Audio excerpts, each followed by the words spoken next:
Hello, welcome. Thank you for joining us on this edition of News 2. I'm Sandra Gumansing.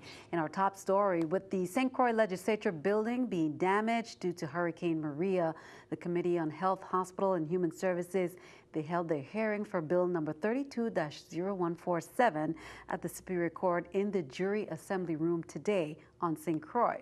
That bill seeks to make amendments to physicians' licenses, telemedicine, and gross receipts on the Medicaid-Medicare payments. News 2's Richard Dorsey reports. The Committee on Health, Hospitals, and Human Services conducted a hearing today in regards to Bill number 32-0147, sponsored by Senator O'Reilly. We want to be able to encourage doctors with specialties to come to the territory, and we want to make the licensing process user-friendly. The only thing we are doing here is removing the requirement to sit for an exam, which is called a SPECS exam. Section 2 of the bill amends the telemedicine statute to clarify what an originating site is, to clarify what the licensing requirements will be. Section 3 of the bill deals with the certificate of need. Section 4 of the bill is an exemption from gross receipt taxes for receivers of certain health care payments. The testifiers for the bill included individuals that had backgrounds in both health and medical profession. Even before Hurricane Maria, recruiting physicians has been very challenging on St. Croix. Physicians are deterred by the prospects of having to take a SPECS examination and the length of time to become fully licensed. A significant proportion of primary and specialty care is provided in the private sector, and expanding the scope to include private practitioners would allow the benefit of telemedicine to become more available to the majority of the U.S. Virgin Islands population. Hence my support for the amendment to the current telemedicine law as proposed in this bill. By exempting gross receipts tax, there will be a greater incentive for medical services to expand. Income taxes will still be paid on the reimbursements. Richard Dorsey, News 2.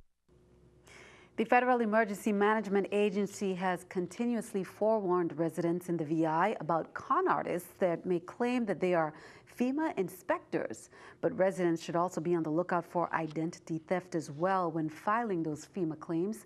News 2's Stephanie Brown reports. This Virgin Islands resident that would like to remain anonymous applied recently for FEMA assistance and was shocked by information divulged to her.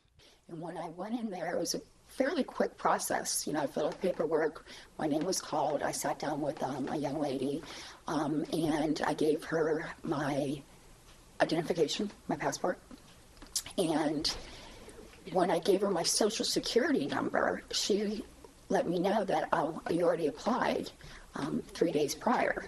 And I said, well, that couldn't be possible because this is the first time I've been here. According to this resident, the FEMA rep informed that someone else did apply for benefits using the resident's name and social security number. I said, well, what address did they use? I'm just curious. And they used an address that does not exist, but they did provide a cell phone number that did not match my cell phone number and a checking and routing number that did not match my checking and routing number. To date, FEMA has dispersed over $7 million directly to residents that were unable to meet their needs since Hurricanes Irma and Maria in the agency's IHP program, as well as over $4 million to the Housing Assistance Program in the territory, which this homeowner is in need of. We lost all of our gutters. We lost our lattice. We lost our carport roof, and the house flooded. This resident was instructed to report the incident to a FEMA fraud line, and while the investigation is being conducted, her claim is at a halt. For News 2, I'm Stephanie Shalana Brown.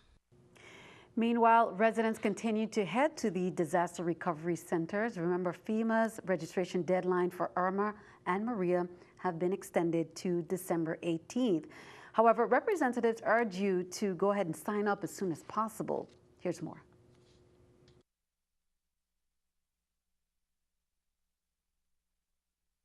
Most of us are staying with family or friends, and we surely would like them to help us out as soon as possible so that we'll be able to move back to our homes. Homeowners, renters, and small business owners register for assistance with FEMA, check on the status of their applications, and get questions answered about the assistance available as a result of the major disaster declarations for Hurricanes Irma and Maria.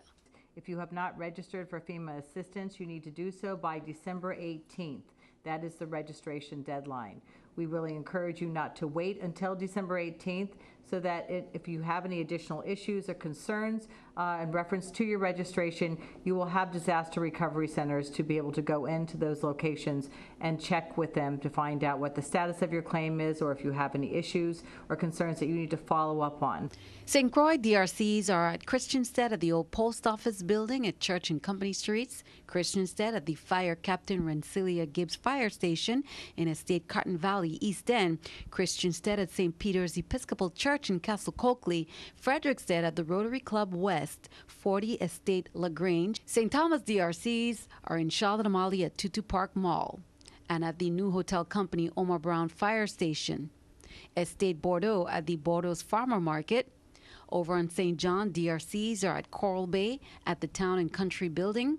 Cruz Bay at the USVI Legislature St. John Annex. The FEMA DRC at the Omar Brown Fire Station will cease operations at close of business on Saturday, November 11th.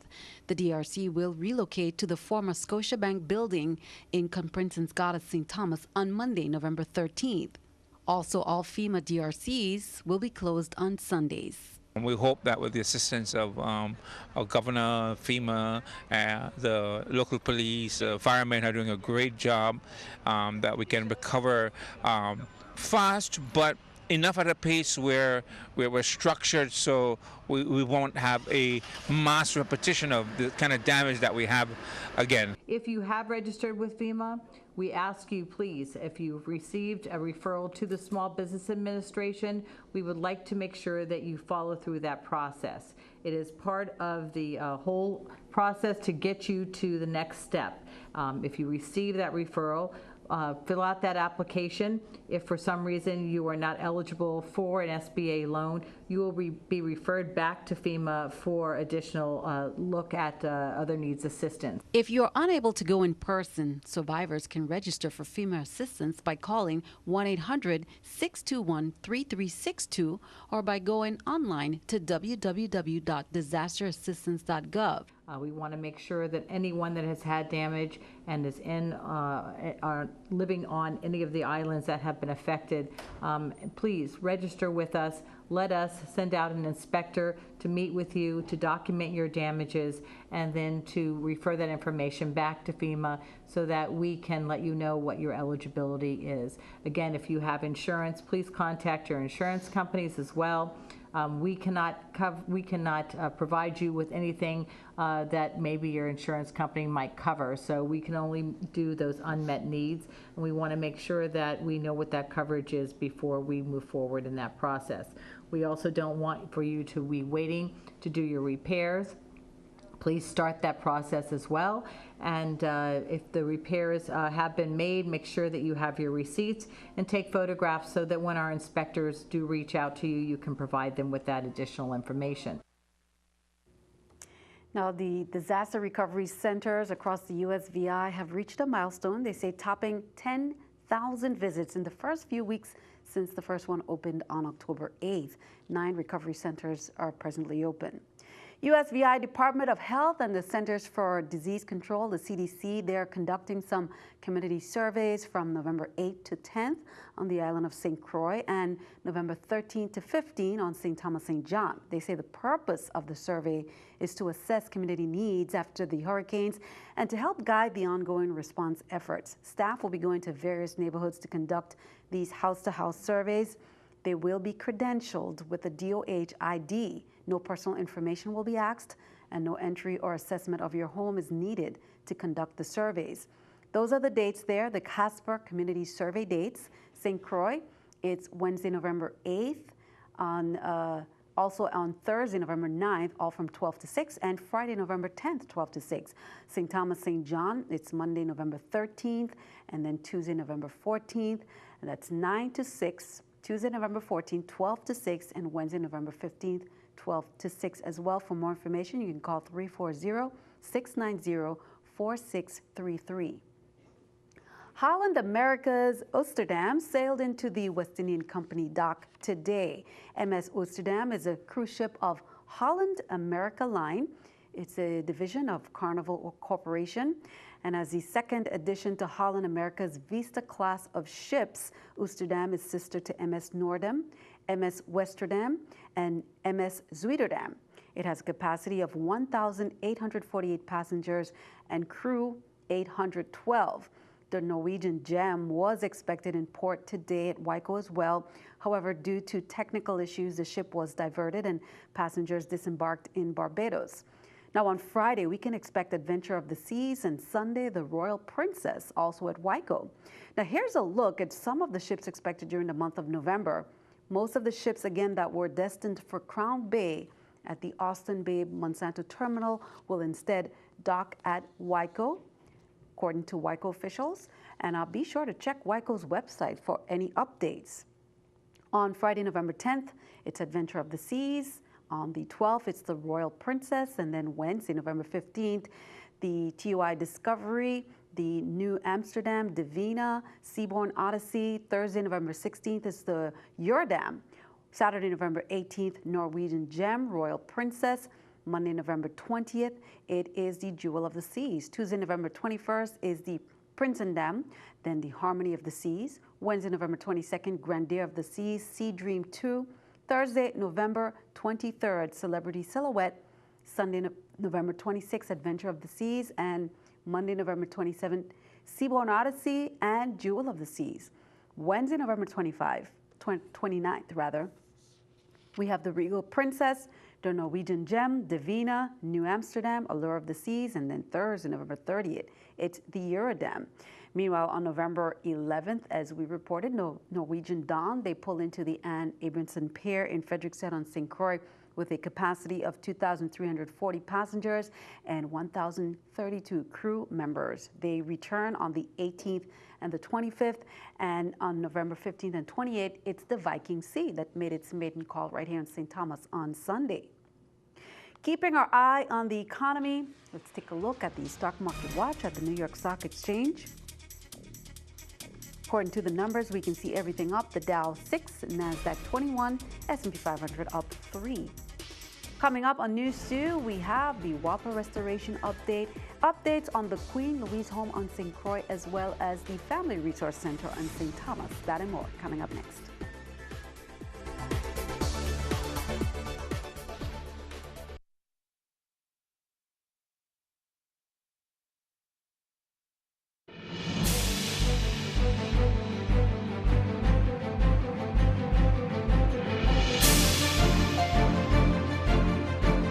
Welcome back. Well, WAPA CEO Julio Reimer shared with Governor Mapp during one of the press conferences this week that they're looking at undergrounding an area of subbase to include Crown Bay Center, Crown Bay Marina, Crowley and Tropical Shipping, as well as surrounded businesses on St. Croix, a loop around Kings Hill. He said WAPA also intends to work with communication companies to harden their facilities in an effort to ensure restoration following a disaster. WAPA will also begin to plant composite poles instead of wooden poles, he says, along the main circuits around the island. The authority is in the process of developing smaller electrical microgrids at critical locations in both districts.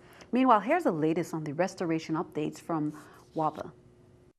On St. John Tuesday, a portion of the primary circuit from Peter Bay to Cinnamon Bay was energized and crews continued work on Feeder 7E.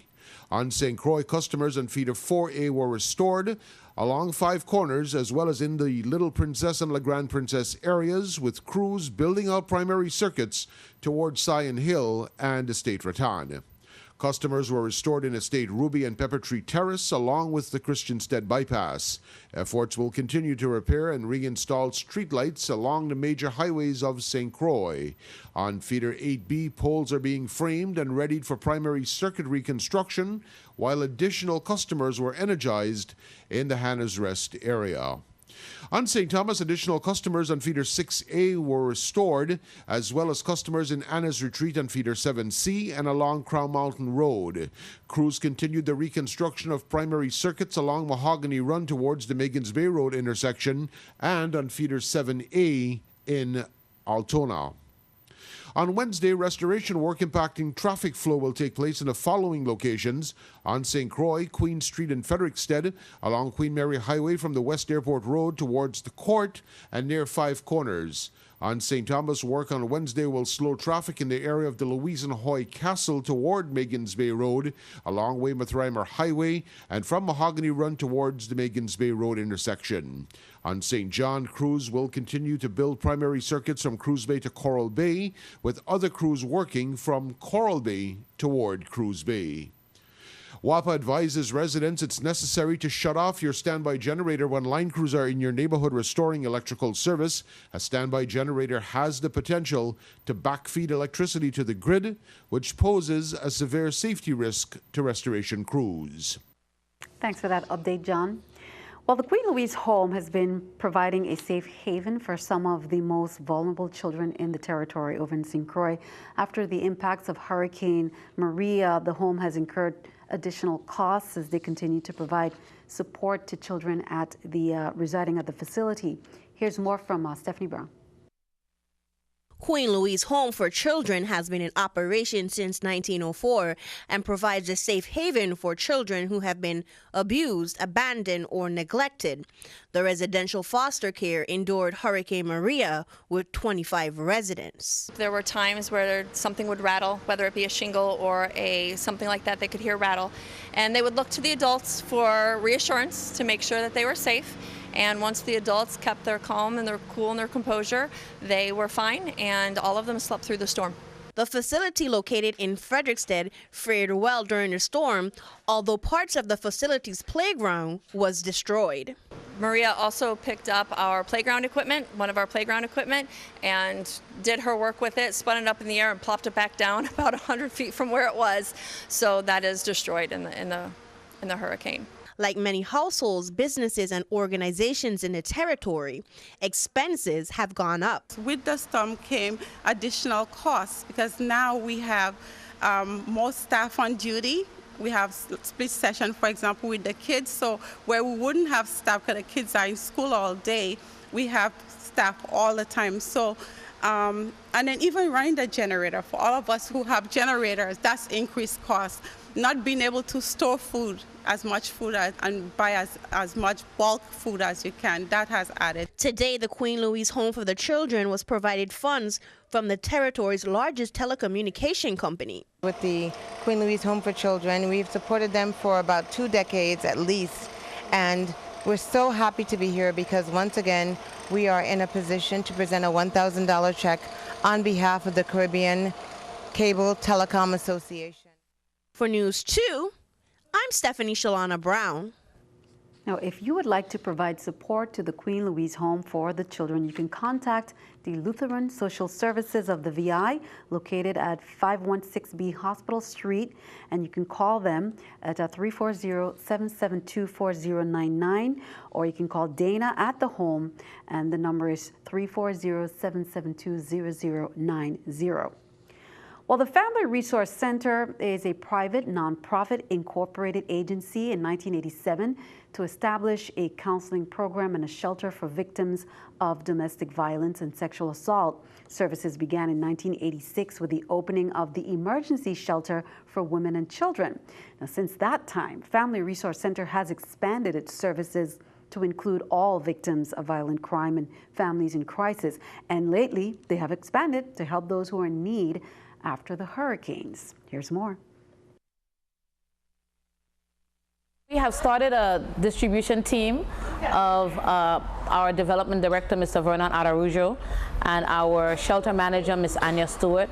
We have galvanized staff and volunteers who sort and distribute items. We have gone to different communities that are in need, and we have set up at different location sites, made it public so that our community knows where we're going to be, and distributed items without questioning our participants as to, you know, any of their personal business. We figure if people are in need, they would show up, and we've just been giving it to them. This is one of probably about 2,000 boxes that have come our way since the first Adopt a Family USVI call went out. It went out far and wide. We were getting calls from Alaska, from Wyoming, where persons were asked to put together a care package, basically, and identify the recipient. And so here, for example, it says MFBG, which means male, female, boy, girl. So this has in it items that would be beneficial to a family. There are items that come, and for example, this one says E. So it's designed for an elderly person.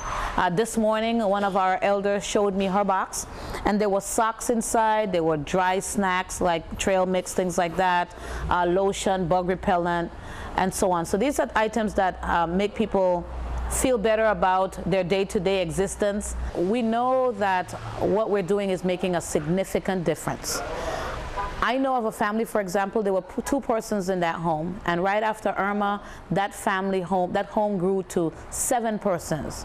So imagine throughout our community where families and households have grown exponentially, unplanned growth, persons not getting along, and so I know that what we're doing is affecting and reducing family violence.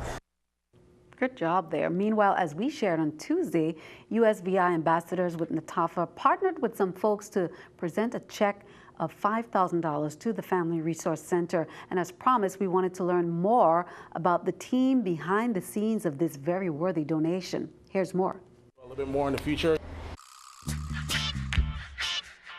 While I'm here, not only am I here to kind of, you know, deliver this donation of $5,000, I'm also going to be highlighting a few of the groups that are actually down here doing work.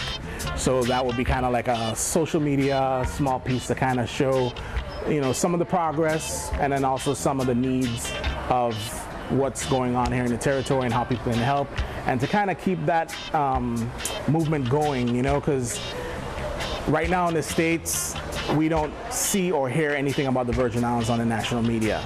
So it's kind of easy to forget that just like Puerto Rico and other places, this is a hugely damaged area and help is definitely still needed. So the plan is to produce a couple pieces and disperse them through various social media platforms and hopefully get more people to, you know, donate, and also get some more people to see that, you know, the territory is getting back to where it used to be, slowly but surely, but you know, we're gonna get there. If folks want to donate, they can log on to www.vistrongrelief.org, and once you go to the donation page, you can donate right there. Also, I have another page that lists out various other organizations that are doing fundraisers as well, and folks can feel free to donate to those folks as well. You know, CFEI is one of the groups that we have listed, and other you know, worthwhile organizations that are doing their best right now. Good job. Thanks for that, NATAFA. Well, be sure to stick around. Your News 2 AccuWeather forecast is coming up next.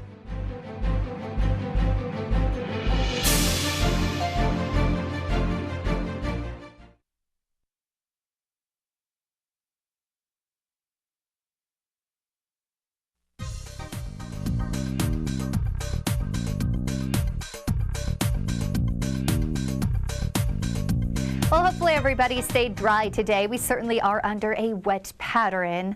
Taking a look at our satellite right now, looks pretty wet out here, especially places like Puerto Rico. San Juan, we saw about 3 inches of rain yesterday, so some flood issues are certainly a concern in Puerto Rico and also parts of the Virgin Islands. We are seeing scattered showers, not just tonight, but also tomorrow, and those showers, they're going to increase as the week goes on. So for tonight, 77 degrees with a shower or 2. Taking a look at St. John for tomorrow, it's going to be windy. We don't have any advisories out there yet, but I wouldn't be surprised if some marine advisories do pop up. St. Thomas tomorrow, 85, windy with showers as well. And in St. Croix, 88 degrees with a shower or 2. So grab the umbrella because it certainly is still going to be a bit unsettled. The Atlantic side, 2 to 4 feet for our waves, winds out of the east from 10 to 15 knots. And the Caribbean side, waves 2 to 4 feet, winds out of the east from 10 to 15 knots. And again, we don't have any advisories as of right now, but keep checking in because they certainly could develop. Over the next couple of days, it's going to be wet. We could see some showers, maybe even some thunder and lightning, perhaps. Friday and Saturday. Now Sunday and Monday we will have improvement, although we could still see a shower or 2 around, not as wet as we're going to see Friday and Saturday. Our temperatures lingering right around 85 degrees for our highs and our lows sitting steady at 77 degrees. Back to you. Thank you. Time for our News 2 weather picture there by Christina Gonzalez, a second grader, sharing this calm and serene picture there, Christina. Great choice of colors. Our palm trees are swaying there in the wind and puffy white clouds. Thank you for that. Send us your News 2 weather picture to the address on the screen and be sure to include your name, age, a brief description of your work of art and your school. And then tune in to see it right here on News 2. That is all for this edition. Thank you for joining us for all the latest. I'm Sandra Goman saying have a wonderful evening.